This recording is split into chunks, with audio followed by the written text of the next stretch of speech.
तटीय आकर्षण से बॉट्स तक, गोवा में टेक्नोलॉजी की एक नई क्रांति की शुरुआत हो चुकी है।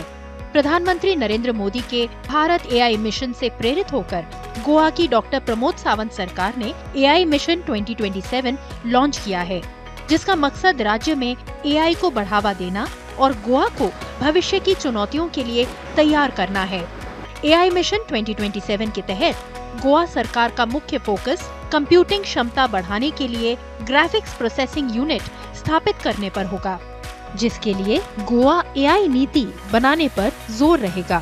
Predominant focus would be like setting up GPUs, which would increase the compute capacity. There is also something called as AI Kosh. So when you are talking about AI, data sets are very important. So Government of Goa would be taking active role in preparing the data sets. AI mission के तहत गोवा सरकार data set तैयार करने में सक्रिय भूमिका निभाएगी। अगर आईटी विभाग के आंकड़ों पर नजर डालें, तो फिलहाल गोवा में लगभग 350 आईटी कंपनियां और स्टार्टअप काम कर रही हैं। इस नए फैसले से एआई के क्षेत्र में गोवा कामयाबी की नई इबारत लिखने की तैयारी में है। It's a great initiative. Goa is a great place for innovative work to be done, and AI is the next tech innovation that is happening. So it's a great thing that we are focusing on it. Goa AI mission के प्रमुख स्तंभों में कौशल विकास, startup कंपनियां, पूंजी, सरकार और बुनियादी ढांचा शामिल हैं। इस मिशन से स्कूलों और कॉलेजों में एआई शिक्षा की शुरुआत होगी। एआई लैब्स की स्थापना को बढ़ावा मिलेगा।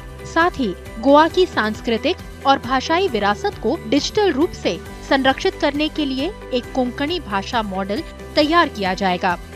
Mission is that it has not only the intent but also the blessing and the involvement of the leadership of the state, which would make this mission immensely powerful as well as successful.